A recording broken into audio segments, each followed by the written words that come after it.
There are two things a person should never be angry at: what they can help and what they cannot.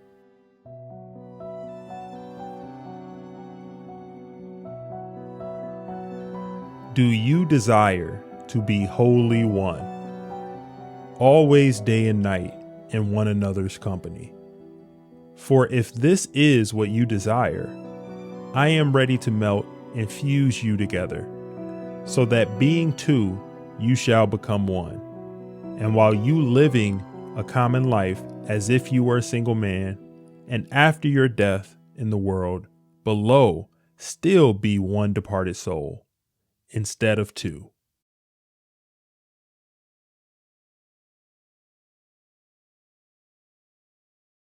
If you are willing to reflect on the courage and moderation of other people, you will find them strange.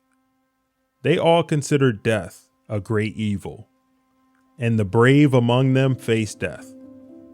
When they do, for fear of greater evils. Therefore, it is fear and terror that make all men brave, except for philosophers. Yet, it is illogical to be brave through fear and cowardice. What of the moderate among them? Is their experience not similar? They master certain pleasures because they are mastered by others. I fear this is not the right exchange to attain virtue. To exchange pleasures for pleasures, pains for pains, and fears for fears. The greater for the less like coins, but that the only valid currency for which all these things should be exchanged is wisdom.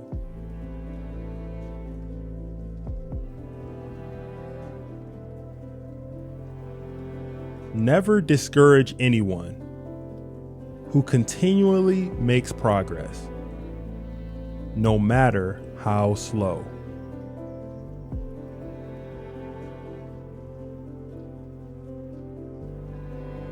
Death is not the worst that can happen to men.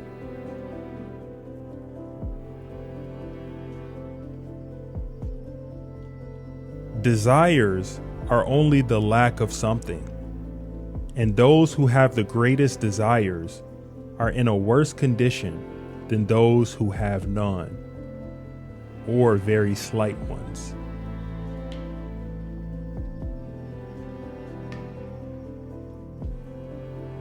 If women are expected to do the same work as men, we must teach them the same things.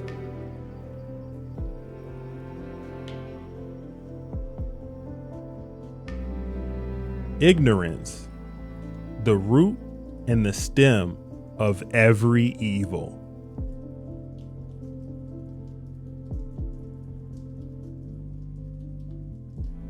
Laws are partly formed for the sake of good men, in order to instruct them how they may live on friendly terms with one another, and partly for the sake of those who refuse to be instructed, whose spirit cannot be subdued or softened or hindered from plunging into evil.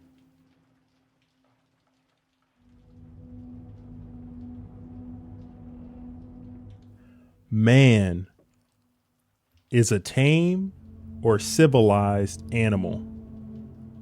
Nevertheless, he requires proper instruction and a fortunate nature.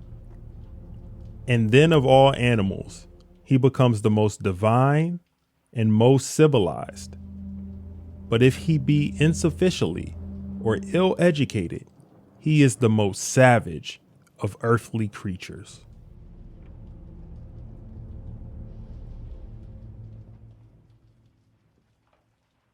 No human thing is of serious importance.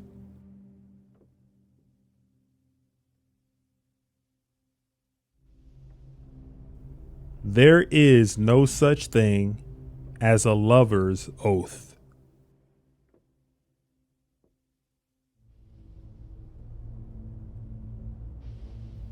Anyone who has common sense will remember that the bewilderments of the eyes are of two kinds and arise from two causes, either from coming out of the light or from going into the light, which is true of the mind's eye, quite as much as of the bodily eye.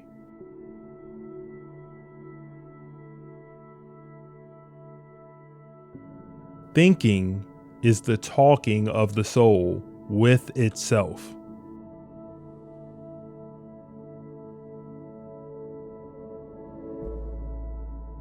No evil can happen to a good man, either in life or after death.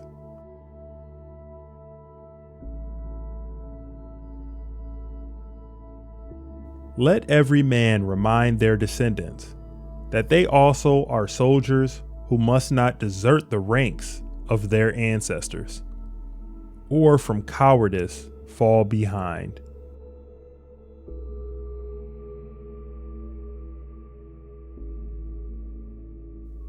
Sons, the event proves that your fathers were brave men, for we might have lived dishonorably, but have preferred to die honorably rather than bring you and your children into disgrace, and rather than dishonor our own fathers and forefathers.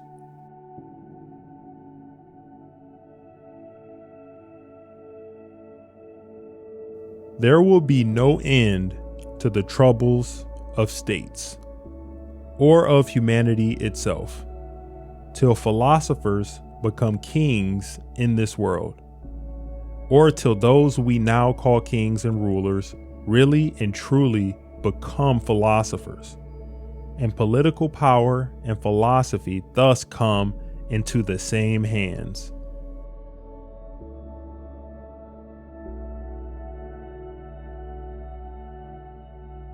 And all knowledge, when separated from justice and virtue, is seen to be cunning and not wisdom. Wherefore, make this your first and last and constant and all-absorbing aim, to exceed, if possible, not only us, but all your ancestors in virtue.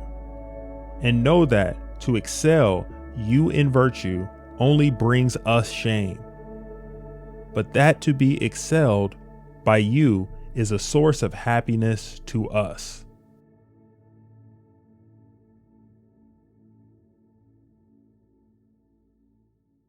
You know that the beginning is the most important part of any work, especially in the case of a young and tender thing, for that is the time at which the character is being formed and the desired impression is more readily taken. Shall we just carelessly allow children to hear any casual tales which may be devised by casual persons, and to receive into their minds ideas, for the most part, the very opposite of those which we should wish them to have when they are grown up?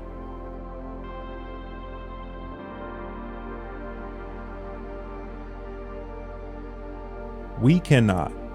Anything received into the mind at that age is likely to become inedible and unalterable, and therefore it is most important that the tales which the young first hear should be models of virtuous thoughts.